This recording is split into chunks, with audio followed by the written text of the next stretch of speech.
A few months ago, we got a call from an employee of a roofing company. This company had been around for 32 years, and as she states it, they were having some problems. They had refinanced the home a number of times just to keep the company alive, and they were really struggling this time. And they've been struggling the last few weeks to meet payroll. And the employee said, Leo, can you help? She had seen some of my content on TikTok, and Leo, can you help? So I took their number and I called the owner. And of course, I had to leave 4 messages before he even attempted to call me back. And it wasn't him calling me back, it was me calling the office. And this employee who had originally called finally said, Leo's on the phone, talk to him, right? And was very insistent, or else he was going to keep ignoring me. So I got him on the phone. We got, I prefer Zoom calls, but we got him on the phone, and, he explained that he's been ripped off many times before. After chatting for about half an hour and explaining, how his business was coming along, he had been ripped off by, many SEO companies. People ripped him off for his website, and it was never finished, and, constant struggles. So even though he claims he tried to get some help, he was just being ripped off each and every time. So as he states it, and he was very, very suspicious about us, can we help? And, and I said, well,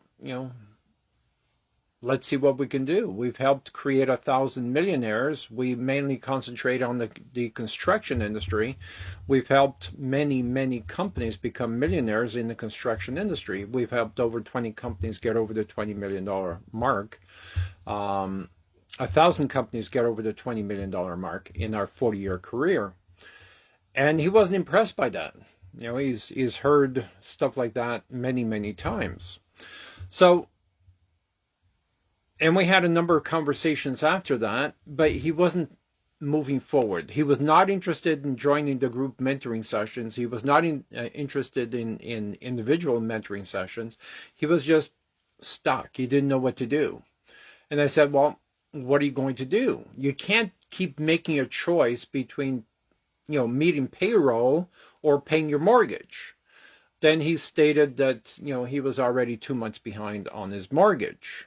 And I said, well, how much longer can you wait, right?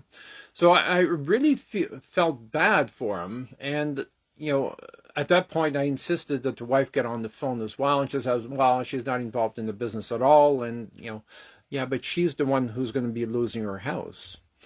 So finally, we did get on the phone. And I said, who was that employee that asked for me to call you? Oh, she's my bookkeeper. Oh, your bookkeeper. Okay. And, how are you doing job costing? Are you doing cash flow projections? Are you doing, how are you controlling your business? No, we don't do that. She just prepares, our numbers for tax purposes, and we're behind on taxes, right? So I'm starting to feel really bad, but he's not moving forward. So what do? I said, well, since considering you have very little trust for anyone left, and I understand why that's the case, how about we work for you for 30 days? Let us help you out for 30 days. If you like the work that we do, then pay us. If you don't, then, that's fine. We'll move on to someone else.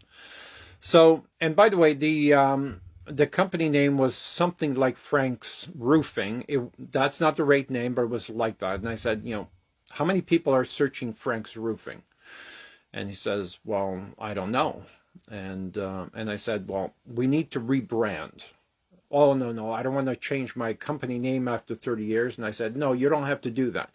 You'll keep operating under Frank's Roofing, but we'll create 2 or 3 other brands to compete against each other. So when we start promoting the new brands, they will have branding and differentiation to create an unfair advantage for your company. I think that went right over his head, but we started working. He started getting some leads from the new brands. But the office people were confused, even though I sat down with them and, I said, if people send in a request a quote from the new brands, you respond as the new brand. You don't respond as Frank's Roofing, right? They were really confused about that, and they made some mistakes. So they were confusing the clients. So we had to create a better system. So we told them to explain there's 3 different companies under one umbrella, and that should help. So we started getting some leads. We started getting some forward momentum. And I said, this 15% margin that you're creating, this is one of the reasons why you're going bankrupt. Oh, we're not going bankrupt. He got very defensive when I used words like that.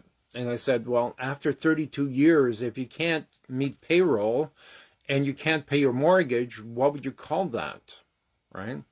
You're technically bankrupt. You just haven't filed yet. So if you don't understand where you are, how can you fix your situation? You need to understand where you are, right? I'm not saying this to offend him, but he needs to understand his position. And then we started moving forward. We started getting some leads, and I said, we need to train the salespeople, and the salesperson was him. We need to hire and train other salespeople to make sure we have, a good closing ratio. And he says, oh, I close everything that I get. Well, that's because you're getting referrals. And the slowest way to grow a company is referrals only. But we're getting leads now from the internet, and these people, in most cases, we haven't had a chance to really develop, trust. And these leads are premature leads. We don't even have the drip campaign operating. So we need someone to close these leads, but not at 15%. We need to close them between 30 and 40% margin. And he said, well, how are we going to do that? So anyways, we're starting to make some progress. The new brands are bringing in a lot more work than Frank's Roofing. Again, not the right name. And we're starting to make progress. But he still seems to be dragging his feet, even though it's been a few months already. He's starting to see leads, and he's still not fully committed to the new brands. The employees are excited about it. We're starting to implement a profit-sharing plan, which the employees love. But he's not ecstatic about this. So why... from your perspective, you are an owner, you run a company. I'm on the other side of the table. I'm having a hard time understanding why he's not jumping for joy at this point, because he's finally getting some leads. He's, meeting payroll on a consistent basis. We are catching up on the mortgage slowly. At least the bank is, at bay and no longer threatening.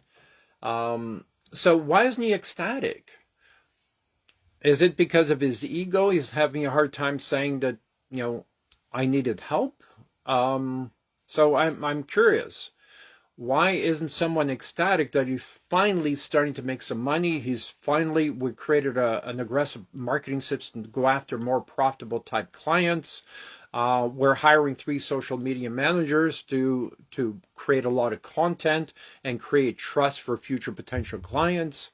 So, and he's seeing all this, but he's still not ecstatic. So what am I missing? Why is he not ecstatic? And why isn't he saying, Leo, I'm in. I'm 100% in. Let's do this. What else do we need to do? He's not saying that. So I would love to hear your comments. If you're in his shoes, why is he dragging his feet? And the next step is usually sabotage. He's going to start sabotaging his own company. I've seen this before. So help me out here. If he's finally paying his mortgage, if he's finally meeting his payroll, why is he dragging his feet? Because I'm at a loss. Please post your questions, comments below. Thank you.